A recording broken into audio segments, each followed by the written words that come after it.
Business taxes. Was stressing about all the time and all the money you spent on your taxes. This is my bill? Now Business Taxes is a TurboTax small business expert who does your taxes for you and offers year-round advice at no additional cost, so you can keep more money in your business. Now this is taxes. Intuit TurboTax. Get an expert now on turbotax.com/business. Only available with TurboTax Live Full Service. So good, so good, so good. Easter deals starting at just $25 are at Nordstrom Rack stores now. And that means tons of fresh reasons to rack. They've got the best gifts. Because I always find something amazing. Save on Easter finds from Kate Spade New York, Calvin Klein, MAC Cosmetics, and more. Great brands, great prices. That's why you rack. It's always a good time to celebrate your team. With designs for every occasion, Starbucks cards are the perfect thank you for employees and clients alike. Did you know that you can easily order gift cards in bulk directly from Starbucks at starbuckscardb2b.com? Give your team the recognition they deserve with a gift they're sure to use. They're thoughtful gifts for special occasions, events, or just because. With digital, physical, and customizable card options, gifting is made easy through starbuckscardb2b.com.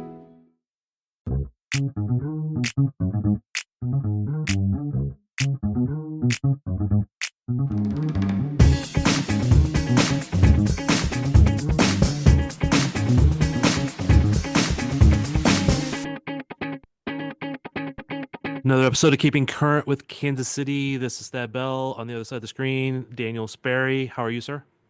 Doing great, man. Great to be hanging out and having a good time. Having a game to discuss. An Having actual a game. game to discuss. Goals, penalties. Yeah, there was a penalty. Things to discuss. Yes. All right. In case anybody hasn't heard, spoiler alert, KC Current has won their first match, home opener, 3-1 over standard opening day opponent, Portland Thorns. Yes. Did we give scoring predictions last week? We did, and I said 3-1, I'm pretty sure. I told a lot of people 3-1, and that's what we got. I can't remember what I said. I'll be honest. I'm not trying to get out of maybe having been wrong, but No, I don't know. Okay. Can ask the video lead. He asked me before the game. I said 3-1. I think someone else in the hallway asked me, and I said 3-1. Christian Gumminger as well, from the Teal pod, was sitting next to me in the press box, with Cindy Lara and a bunch of them, and he asked me, and I also said he can vouch for my 3-1 prediction. So I do remember that I predicted Spanster would be the goal scorer for Portland, though. you did say that. I think we both said she starts off. Yeah. And that's not how this game went, did it? No. All right. Just general Current really dominated the first half. Second half was a lot more even. Portland had some better of the play at times. I don't know if that was Current taking their foot off the gas or Portland just kind of finding themselves or just what. But it was, again, if you were going to predict a early goal scorer, who would it have been? It would have been Temwa Chawinga. Vanessa DiBernardo told us on Friday before in the Matchday -1 press conference that Temwa Chawinga would be. I asked who's going to score the first goal, and she said it's Temwa. Who else? And 4 minutes in, it was Temwa. Yeah, I mean, like 3 minutes and 20 seconds or something. I don't know. Yeah, it was. Well, who knows what time actually was based on that ridiculous start, with the funky kickoff delay that they delayed the clock and then restarted the clock and then didn't start it on time. And now, as I look at the actual match summary, it shows that Chawinga scored in the second minute, which I'm pretty sure the clock at that point was in the fourth minute in stadium. So yeah, it was all confusing. But regardless, she scored early. Yes. Came in on goal, chipped the keeper, and went to celebrate. Yeah, the teal hair, was really good pass from Dabinia, an even better finish. Vlaco talked in the midweek. We highlighted it too about this, sophistication of Tomo Chawinga's game, and to be honest, it was very obvious that that's what it was. When she peels that run, she makes the run from in between the left back and the right, or the right back and the right center back, while the line is like out of shape because they were worried about the deep run from Michelle Cooper, and the left back and the left center back hold Chewinga on as she's in free space behind the other two defenders there, and it was just a really perfect chipped pass from Dabinia. And you meant that finish from Chewinga is phenomenal, but the run to cross two kind of channels and the ball from two channels wider into that empty space, just a really, really well executed play. I'm sure it's something they saw on film, and the moment they hit that pass, clipped it in there, it was executed to perfection. Yeah, this does say the second minute now. Yeah. All right, then there was the next event was a yellow card on Claire Hutton. She took a knee to the chin in that process. She did. Was that a She also destroyed Sam Coffey, so that's probably a fair yellow card. yeah? She definitely got the I was ball kind of unsure with- for a second, but she got the ball with 2 feet and destroyed Sam Coffey afterwards. It was a heck of a challenge, a good old-fashioned two-footer that if she doesn't get the ball, she's seeing straight red. I think she's kind of lucky to stay on the field at that point. If it by getting the ball first in that aspect, that's kind of her luck there in that play. Hopefully she goes in a little less rash to a challenge like that. But I do like the challenge because it was there, the ball was there, she won it. Yep. But there's like a level of, I'm sure adrenaline's pumping and a level of force. yeah. And knowing you go into a 50-50 ball with Sam Coffey, you better come in strong.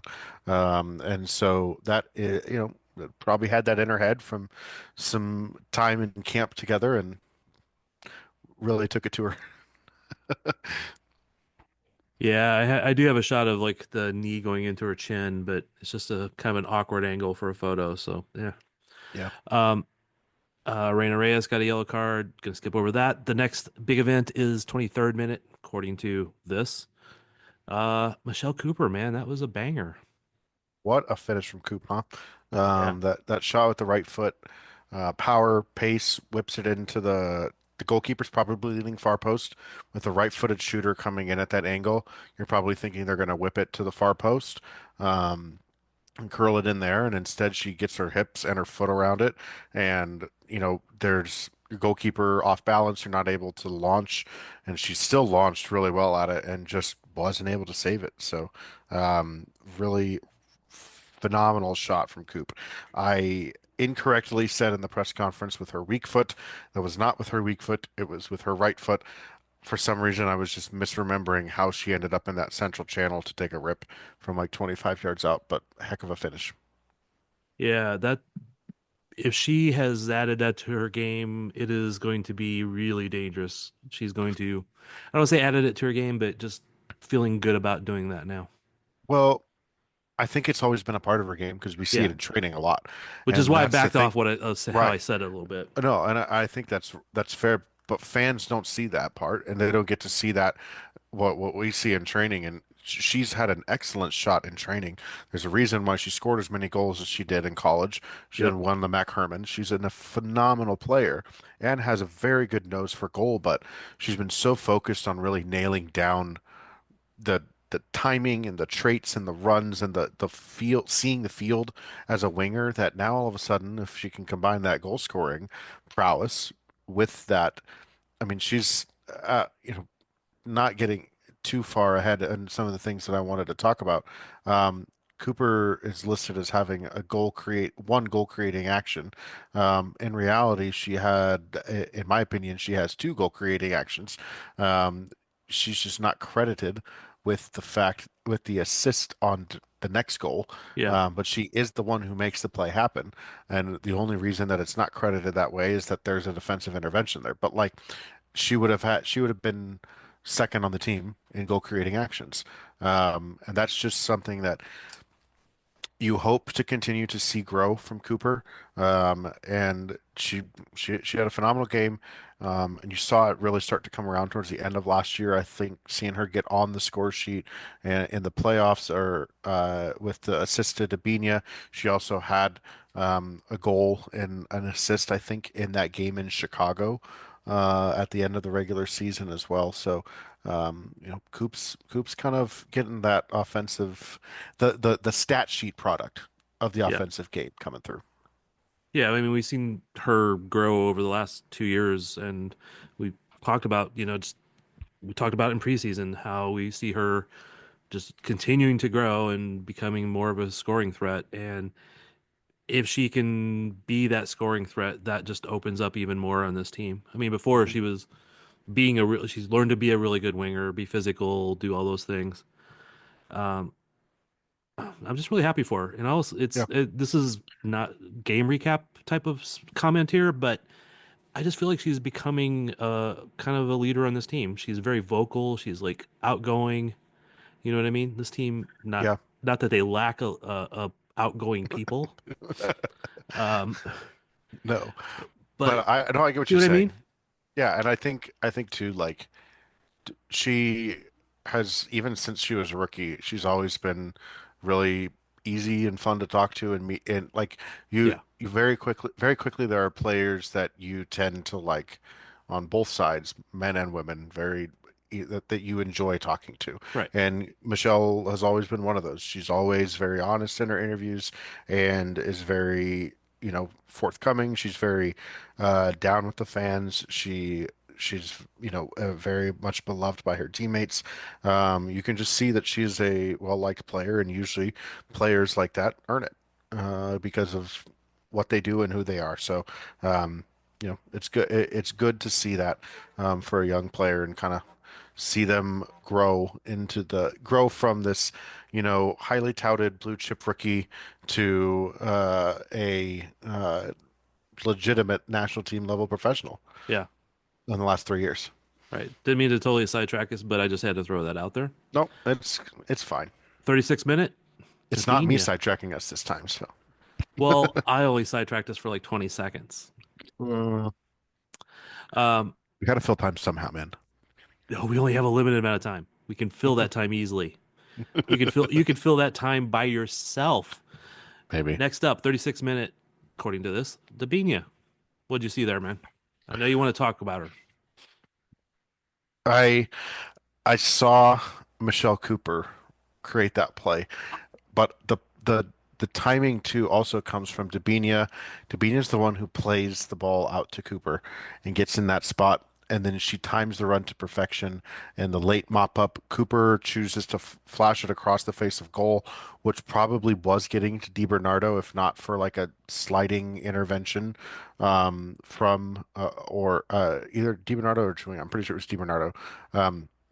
If not for a sliding intervention from the goalkeeper and the way the ball kind of just hung out there, easy finish for Debinha, right? There's not very many finishes for her that are going to be that easy of a tap in of a loose ball inside the six with no goalkeeper.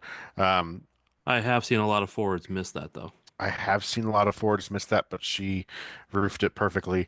And a lot of that play is set up by Debinha and Michelle Cooper. Like I said, she doesn't get a credit for that being a goal creating action.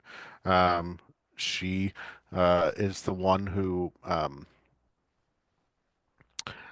uh, she's the one who Put that ball across set there. that put the ball across there, and Debinha was the one who fed her in that run inside the channel with a really nice threaded pass. So, lots of good stuff there, man. Lots of Yeah. really good stuff.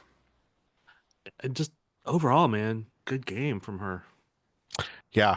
Um, Vlatko mentioned it. Every time she touched the ball, it turned into a goal, and I was like, okay, it's not really true. She had 48 touches in the game, nearly had 50 touches in the game, and not every touch she did not score 50 goals. However, she's credited with a goal creating action for every single goal. She plays the assist to Chawinga. She is the pass to um, Labonta, who plays um, who passes to uh, Cooper in Yep. that instance, and then she passes, um, or she is the one who finishes that third goal. So, I she led.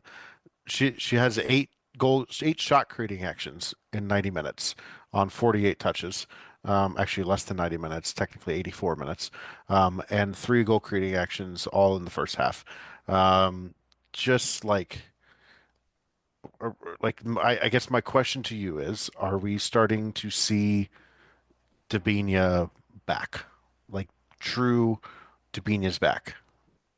Well, I want to say yes, and we have seen moments of her be really good at times, and then at times not be the Dabinia we would hope to be. But it's also one game. It's one game, so you know I just always try to rein myself in a little bit. It's just one game, so Hmm. it was a good game, It was a very good game, and home I, opener. and I think like those are the kind of performances though that we did not get out of Debinha last year when she was healthy. I think the fact of how long she wasn't healthy probably played a significant role in that. But like I think that is the most influential that Debinha has been in a game since like 2023. Even when that team was bad, there were some good results that they had that Debinha was the star of the show. She did everything. And this one was more, she was the best, she had the best game, arguably the most influential player in terms of what she did with the ball at her feet in the game. Um, but it was not all about Deb either. Right. And it was Which that was the issue in 23. in 20, yeah, yes.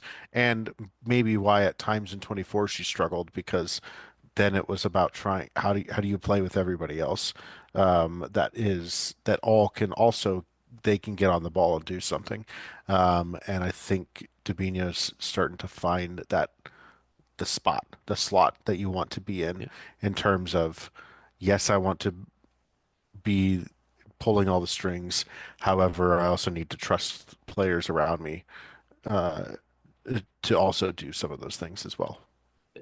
I would say you might be correct because I'm not going to say you're wrong in any way, shape, or form about her having to be able to play with others better. I mean, for a while, she was definitely the current's best player, and every time somebody touched the ball, they were looking for Dabinia every time, Yes.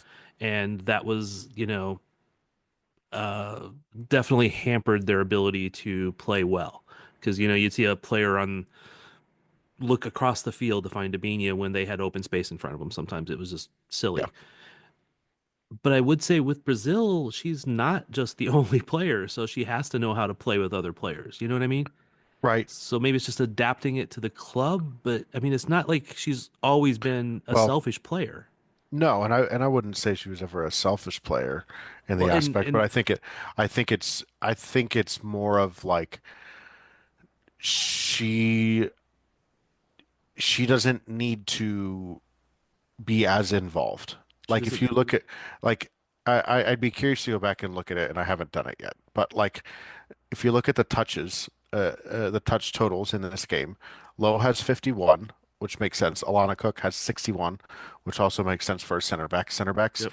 and defensive mids tend to have the most touches in a game.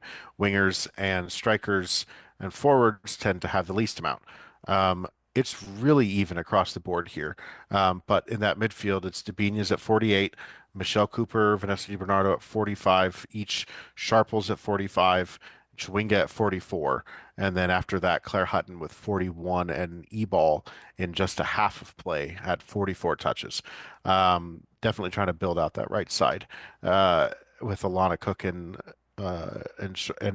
Ball having so many touches compared to the left side of the defense there. But I think it just like it was she was so effective in the moments that she was on the ball. She didn't need to have the ball more than other people evenly across the board to get the job done at a high level. And I think at times maybe she has had to have the ball more to have the type of production because the team at times sought to get her the ball more. But I think she's learned how to be more efficient in production with the amount of touches that she gets in a game.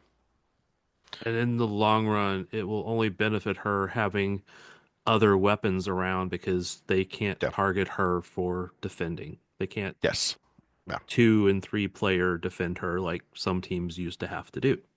Yep. So that's the beauty of having a Timoa and a Dabinia and a Michelle Cooper and a DiBernardo, and I could keep going, but you know what I mean.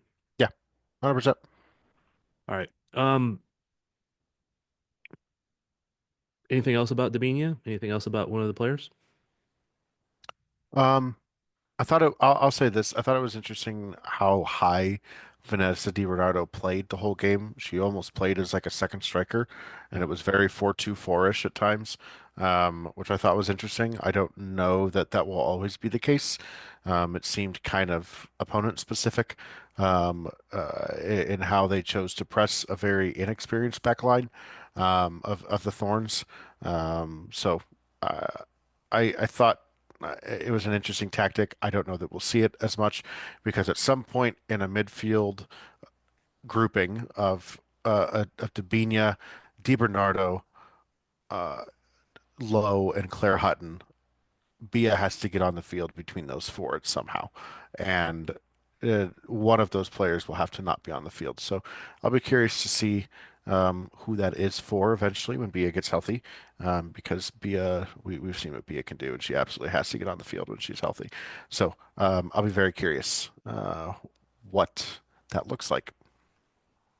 Yeah, same. It's a good problem to have for Vlaco. Because while you were talking, I was looking at some of the other stats. One of the ones that just impressed me, because as you're running down the touches, I was following along and stuff, and there's so many players. Over half the team had 40 touches plus, right? And then and then 37 for Izzy, who only had a half, right? So I mean, both her and Ebal had a really good amount of touches, but I slid down a little bit. Rocky Rodriguez, 24 minutes, 21 touches. Yeah. 24 minutes, 20 touches for Nichelle. 6 minutes and 15 touches for Haley Hopkins. So, I mean, there is still a lot of activity going on up there. Yeah.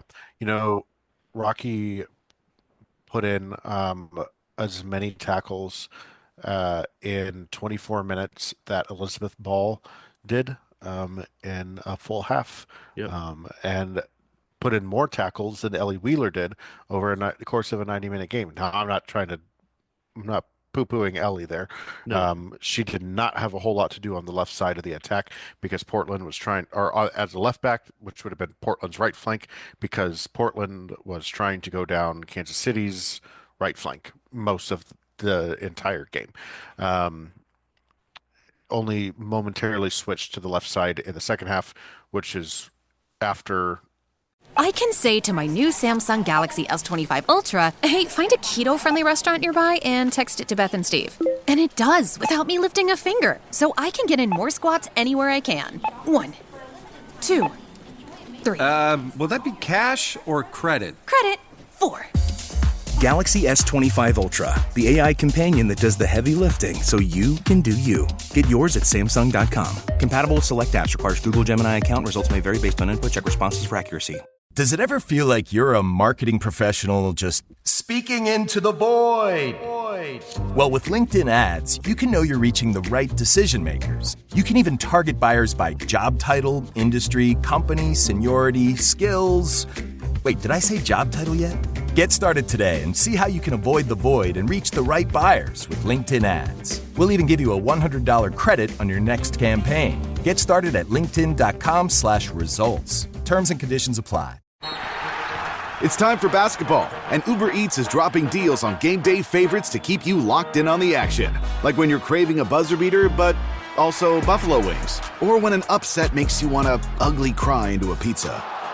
And right now, Uber Eats has game day deals from McDonald's, Popeyes, Pizza Hut, Wendy's, and hundreds more local favorites. So you can keep your eyes on the ball and your hands on a hamburger. Order now, only on Uber Eats. Product availability varies by region. See app for details. I was never really a runner. The way I see running is a gift, especially when you have stage 4 cancer. I'm Anne. I'm running the Boston Marathon, presented by Bank of America. I run for Dana-Farber Cancer Institute to give people like me a chance to thrive in life, even with cancer. Join Bank of America in helping Anne's cause. Give if you can at BofA.com/supportAnne. What would you like the power to do? References to charitable organizations is not an endorsement by Bank of America Corporation. Copyright 2025. Izzy came in. After Izzy came in, I started playing left back. But yeah, Rocky there with a tackle there, a couple of tackles, put it into the middle third of the field. She's won her challenges. She made 2 blocks in there. She blocked 2 shots in there. I mean, and a couple of passes blocked in there. I think that's just like really good work from a player that we've kind of expected to be a more attacking-minded midfielder, and she came in as a 6 in a dual pivot for 24 minutes and was outstanding in helping slow down Portland's midfield, which was starting to really turn the tide of the game there for a bit. Now, I do want to point out that you always thought she was a borderline 9 at times, and I always thought she was more of a midfielder, and that I don't think thought either she of could us. be. I saw her being more of an 8. Right. I don't think either of us saw her being a 6, which is what she essentially did when she came in, and she was phenomenal at it. So I don't know. Talented players stayed being talented. Maybe that's how it goes, Yeah. right? Yeah. No, I was closer though. You were closer. You win. 8 is closer than a 9, than a false 9, so to a 6. Although you just flip the 9 upside down and you get a 6, which is you've got to go. That's a not couple how of you make a numerals. false 9. But hey, that's at least a dad joke kind of rule there. Okay. Oh, you Oh, vey. Lorena, first look at her, made I think 1 good save and let in 1. Yeah, she technically made 2 saves. There's one that was kind of right at her. It was a little Well, yeah, easier. that's- And then there's the one from distance, though. Look, it's not going to be, if you go and look at like post shot, expected goals, all that BS, it's not going to, even expected goals, it's not going to be a very, very high chance. Right. But it was destined for the top corner of the net, and she did need to save that, and it was a phenomenal save. I also like Olivia Moultrie is a very, very good player. There was a breakdown. She has a very good shot from a very high expectancy angle. If I haven't gone and looked at the XG per event kind of a thing on this necessarily, but the shot that Moultrie takes there is extremely high percentage shot in general. Oh, I can actually look at it. 0.31. Yeah, 0.31.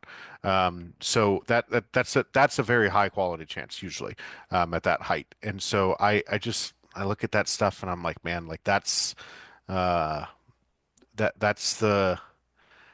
very high quality chance. That 0.31 in post shot expected goals. So yeah, that was the one for me. That was really a tough chance to save. Especially from that close and uninhibited. Very good finish from Moultrie. I am not faulting her that much for it. No, I'm I not thought faulting her for that one at all. I think that was more of a just the defense could have done a better job of. Yeah, but I thought she did a good job too at like in her like the passes that she did play were good. Out of the back, there was a couple of really good ideas out of her distribution out of the back. Did face 12 crosses into the area, and there was only one that was like a truly dangerous one that she was able to claim. So I don't know. To me, I'm fine with her performance. She did technically go the right way on the penalty kick. Moultrie just slammed it off the bar. Yeah. Honestly, because I was on the other end and shooting, because I lose a little. I don't always shoot everything from the other end, but I actually thought Lorena saved it, quite honestly. Yeah. Until I figured out later, people are like went off the bar. So yeah. But in reality, like if you look at the expected goals too, just generally defensively speaking about the expected goals, like I think it was a little over one that they get credited with in the game, and 0.73 of it came from the penalty kick. So they did not create much, if at all, in that game, and you know, it's what it is. Well, Rob Gale seemed to think that they created a lot in the second half. Well, they created a lot, but the post shot, like the expected goal rate on that minus the penalty kick, I think barely equals 0.2. So I think we're going to take a short break now. We've talked a little bit. We got to take a little small break, and we'll be back in a second, maybe after a commercial, maybe after some music, maybe after a second of silence. But we will be back.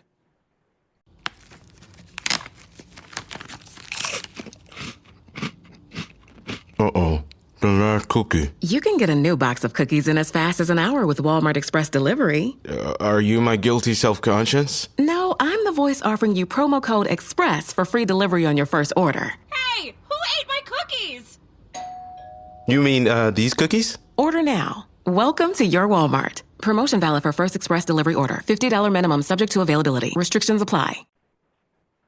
And we're back. All right. Mr. Sperry, where did we leave it? We wanted to talk about Rob Gale. Oh. We wanted to talk about some quotes. We wanted to talk about what Yeah. else? I mean, there's a whole bunch of NWSL that happened this weekend. The NWSL is back, baby. Yeah, but let's finish this game first. How Okay, about that? let's talk about Portland a little bit. All right. You enjoyed a quote from their coach. I did. I just found Rob Gale hilariously complaining about the physicality of the game. And in my opinion, looking at that game, that was one of the least physical NWSL matches I have watched Yeah, it was. in the years that I have covered this dang league. Just was interesting. Go ahead, play the quote. Obviously, we played Jess on the right-hand side to deal with their overloads and kind of protect the pocket. And we're not expecting her to go the opposite way, but you saw one of about 3 or 4 fouls where they've lent in with their shoulder today. They went through Torpy twice. I don't think we were protected at all. Jessie's come off with a gash under her eye. So dual reason, really, little bit of protection of that because the referee wasn't going to do it for us. Okay. So he thought it was physical and, his poor players got beat up. Yeah. Who beat up his poor players? Was it Izzy Rodriguez? Izzy Rodriguez, was it Claire Hutton? 19-year-old Claire Hutton. Was it it wasn't Lola Bonta wasn't necessarily throwing herself into into challenges. So I mean, they were smart to stay away from Ellie Wheeler though. So I mean, we know that she can slam a few of them. Yeah. No, look, coaches always try to paint the picture of how their poor team was unfairly reffed and such forth. And honestly, if maybe I'm being one-sided also, but I've always felt that ref was a little more one-sided against the Current. But that's again the handball. She is notorious for calling handballs against the Kansas City Current. Yeah. And that handball was an armpit ball, which by the letter of the law is not a handball. Yeah. They believed it struck her arm. It was a handball for her arm being in an unnatural position. That's what we got out of there. To me, it's on the armpit. To me, that is not a handball, even under the arm. And also, when you're turning like that, your arms go up, especially when you're trying to balance yourself. That's a slightly natural position. Yes, it makes her frame bigger. Kayla Sharples is already a very tall player with a very tall body frame. A very tall wingspan? Is that what you're trying to say? Yeah, very long wingspan. I don't know. She's tall. Yes. And I am 5'6", and I'm usually about the same height, if not taller than most of the Kansas City Current players. But there's like a select few that I have to look up at when I interview, and she is one of them. And so it was it was just one of those like, I think to hear to talking about they were putting their shoulders in. Okay, well, there's 50-50 challenges. There's 50-50 balls. Yes, they're putting their shoulder in. They're not trying to target a player's head. The comment of him saying that he doesn't think they were protected at all, to me, just seems silly, sour grapes. I do know, he was very frank about the naivety, the times that they played with, which that roster is going to be a little naive at the moment. Yeah. How many times did he say surprising. we were naive? We're naive. We were naive. Naive. But then again, didn't he also say if you're good enough, you're old enough? Well, that also sounds like a Vlatko quote as well as a Well, that sounds like a lot of coaches' quotes, Matt but Potter quote. yeah. Like that. But I mean, that's a coach quote. I get That's a it. very But at the coach same time, if you're saying if you're good enough, you're old enough, but then blaming the naiveness of the players is kind of goes against each other. Yeah, I just think it was an interesting overall. I Oh, thought and it was I, unfair the wind direction too. yeah. It was very windy Um, in one direction. well, that's usually how wind goes. It never changes. Well, it does change, but it's the Well, wind. it doesn't change coming in from the north to coming in from the south in the middle of a 90-minute match. Rarely ever does it do that. So Yeah, I mean it can, but still, it was didn't it really was change. it was blowing a gale the full time. Ah, and he was robbed. Oh, we walked into that one. Okay. This is one of those situations where if nobody else laughs, we did. All right, so Rob Gale was robbed by a gale of wind. All right, so we've Okay. Coach We're done. Coach Gale. I'm sorry, but we had a little fun with this. I know you're doing the best you can, and you're talking good about your players, and you're doing all the good coach speak. So you're good, man. We're good with Protect you. your players. Yeah. Yes, Yeah. we're It's good. fun. On the Vlaco side, I remember he was asked about like DiBernardo and Cooper switching, and he's like, "Well, yeah, but I'm not going to tell you anymore." What did you see? You're upstairs. I'm down low. I don't Yeah. get to see these things. But there were to me it just so actually no, it was Temwa and Cooper switched a couple of times based on game state and the kind of the play out. But I think he was asked specifically because DiBernardo was up so high, and Cooper. I think it had to do with the fact that Dabinia and DiBernardo was up so high. I'm double checking here. But I think uh there was one moment where he did not want to disclose anything further because it's one of those of like, good job, you noticed something we were doing. I'm not going to tell you because why we did it.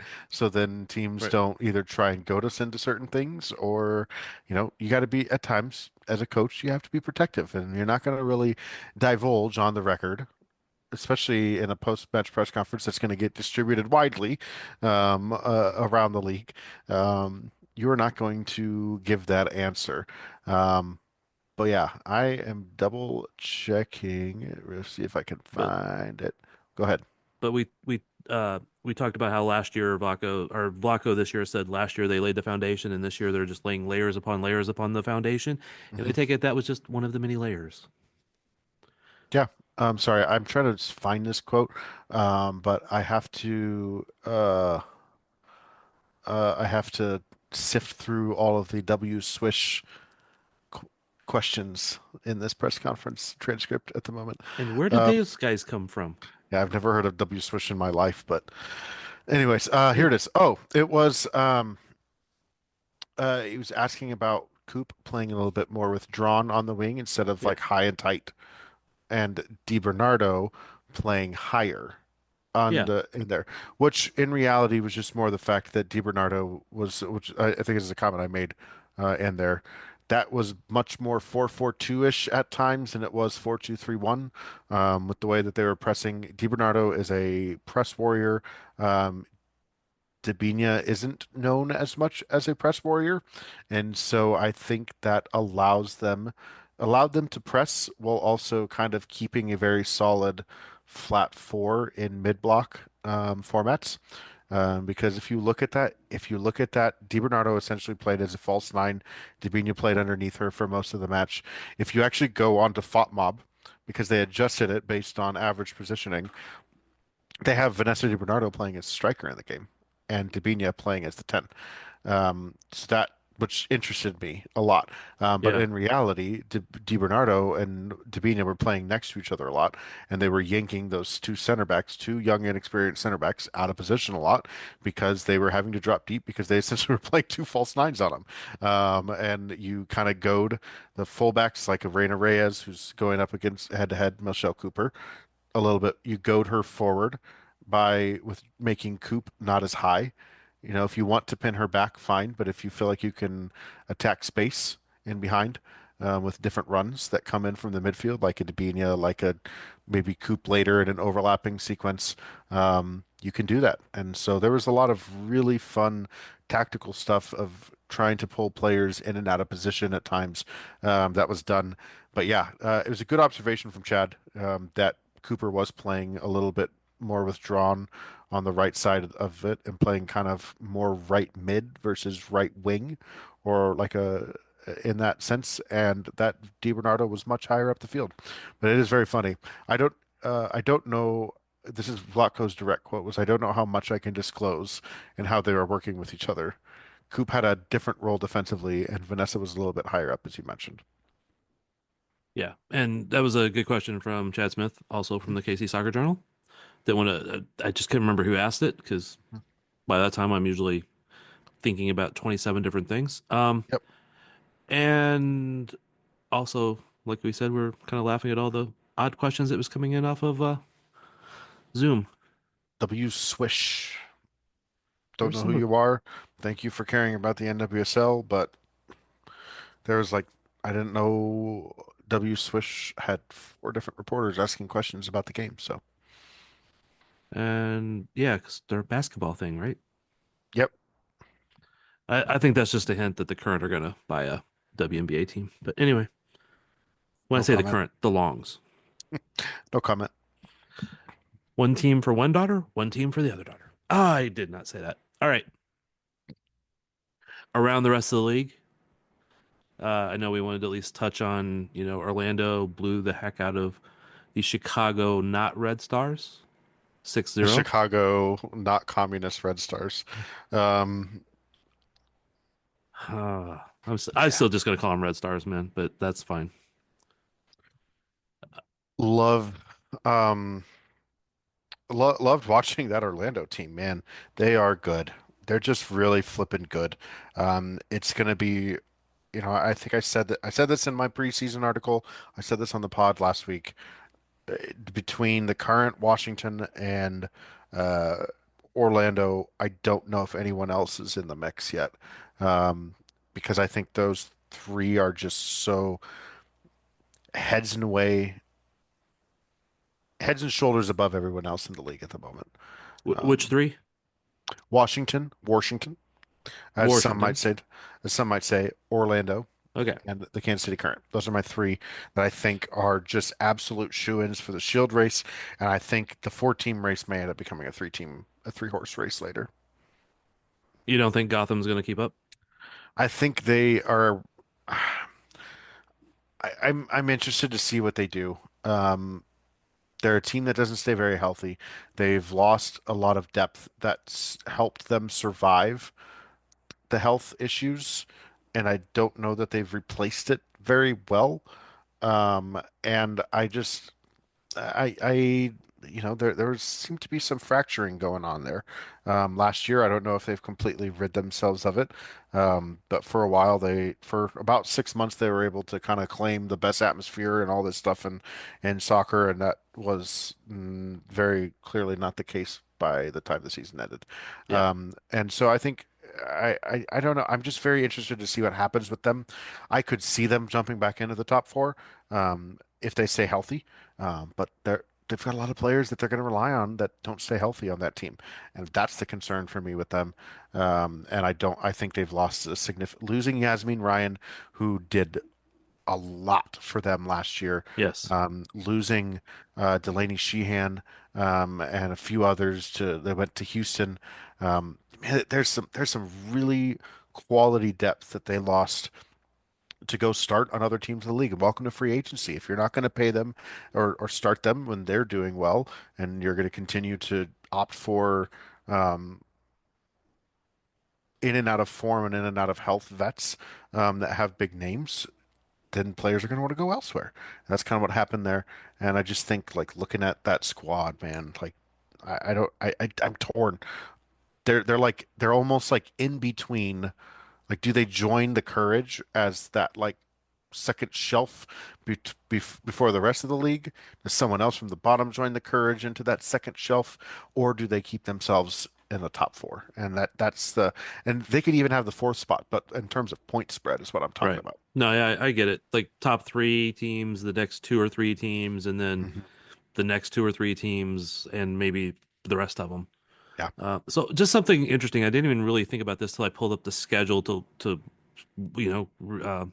remind myself what the scores were. But the first game of the new season, Orlando 6-0 over Chicago. The next game, Washington Spirit 2-1 over Houston. The next game, Kansas City 3-1 over Portland. Every other game, 1-1, 1-1, 1-1, 1-1. Yep. There you go. So all draws. That was All draws. it's one of those like little weird things that intrigues me. Yeah. 3 games were won and lost, and the next, all the rest were draws. Yeah, and all of those 3 teams were home too. That got wins. Home field will always be a thing in the NWSL. Should always be a thing in almost every sport, but should be, unless you're in like the Premier League. But that's so striated, it's ridiculous. So striated, so delineated. So what other good word? Look at you and your big vocabulary. Oh, I learned a new word today, but I 10 don't know if I o'clock could at night. say it. A difference between mandatory and not mandatory. There was a word like horatory. Interesting. I've never heard of that. I didn't either, and it's a legal thing. Like, you're required to do something, which is mandatory, or you're urged to do something, which is horatory, but not required. Interesting. Yeah. The more you know. Again, I'm probably saying that wrong, so anybody can correct me. All right. Another big piece of news in the NWSL came out today while we were at Sporting Stadium. Up the hill. Stadium. I was going to give you the chance to say it. It's up the hill from us. Up the hill is a very good, very good. My brain just went. It's a very good description of the drive I-70 west. Yes. Because there's no actual mountains until you get past Denver, actually. And after, it's just a gradual rise about 4,000 feet in elevation. Yes, the Denver, whatever they're going to be called, has announced a stadium development project downtown, a little bit south of downtown, off of I-25 and Broadway. It is awesome. It is a 14,500 seater stadium with an open end that looks very much like CPKC Stadium in Rio Tinto had a baby. It is, which is funny because that's the 2 stadiums it's smack dab in the middle of. I think that, and a disgusting prospect all at the same time. anyways, the area of Denver that it's in is a decent spot, and I think it'll be cool to see how they kind of have a community development project around it, like the Current have. Building up some buildings, office buildings, tenants for apartments and mixed use areas and stuff like that downtown. It's a solid proposal. It's a good plan. We'll see how it goes through with Denver politics and all that kind of stuff downtown, but I think it'll be very well supported as long as it is supported financially very well. So overall, I love the ambition to see teams building dedicated facilities. Yes. I do think it's cool that like Angel City gets to play in Bank of America's or Bank of California or BMO, Bank of Montreal, whatever the freaking bank sponsors that stadium down there now. It's a beautiful stadium to play in. They can get a ton of people, but it's not. You hear Rocky Rodriguez talk about it on Saturday. It is not a dedicated space just for them, and there's ownership of it, and it feels like it's theirs, and that is such a big thing. And I really applaud the Denver ownership group for like coming out and starting with that. BMO Stadium, by the way. It is BMO, which is Bank of Montreal, which makes no sense because it was the actual Bank of California for a while, which is, anyways. It's California, probably went under. Back on track. Yeah, I'm fully on board and very happy with this development for Denver. And I'm going to come back to this in a second, but also another Boss Nation did announce that they're going to officially change the name. Yes. I saw that a couple days ago, right? Yep. So not a surprise to anybody with as much crap as they caught from people about that name. So yeah, I don't even mind like, hey, Boss Nation, talking to their people, but I don't never really like the whole nation thing, Chiefs Nation or whatever. I never really loved that. But if you're doing that, that's fine. But just as a name, that was terrible. But they did announce they're going to change the name. Yes. Back for a second. You mentioned Rocky Rodriguez talking about how important the culture and things and having your own space. Mm-hmm. I just thought that was a really good. I really like Rocky Rodriguez, by the way. Just having talked to her a couple times, I just really love talking to her. And I need to get her on some good, like a pod interview. But anyway, she was talking about that, and I think I might cut that audio into the end of this also. Anything else to cover, man? I think we hit it all. We've whacked all the moles that have popped up.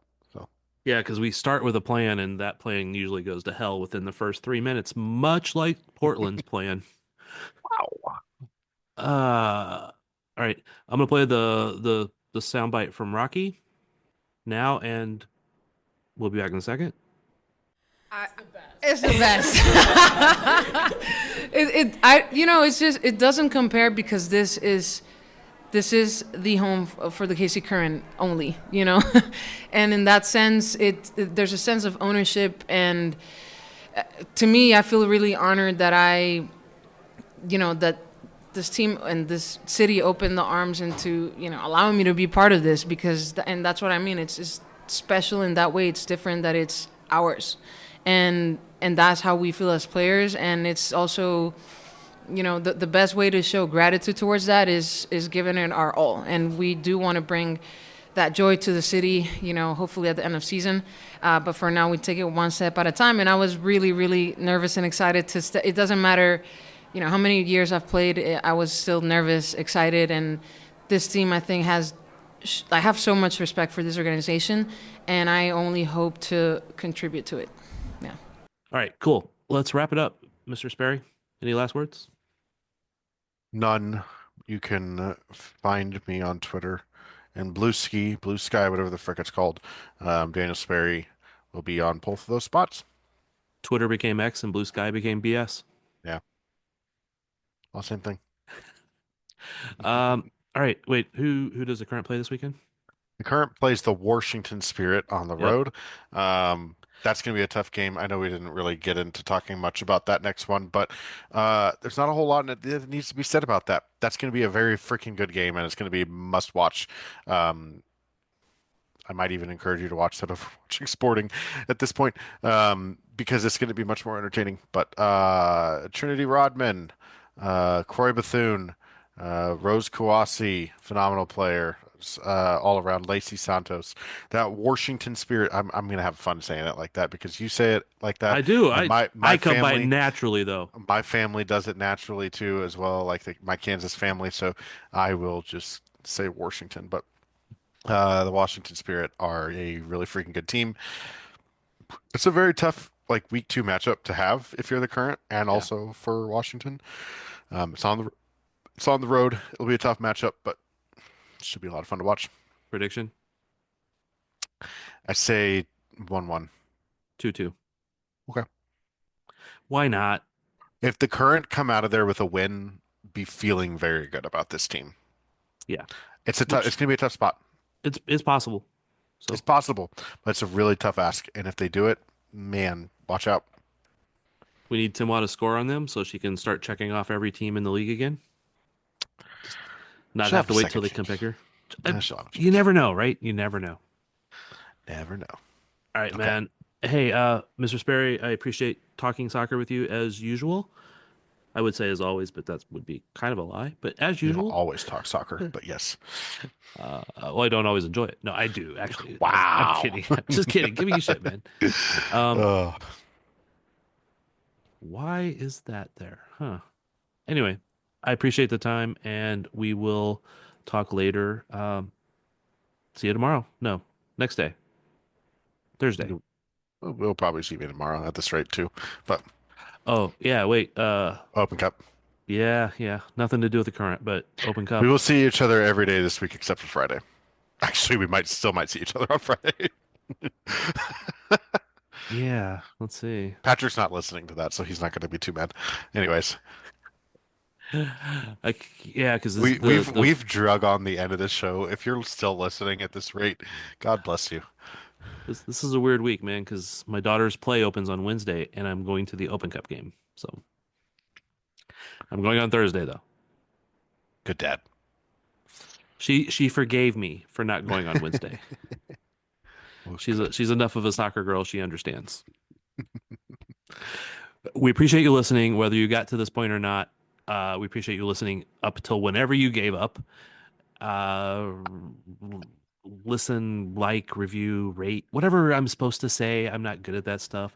And I will talk about Washington next week. We are out.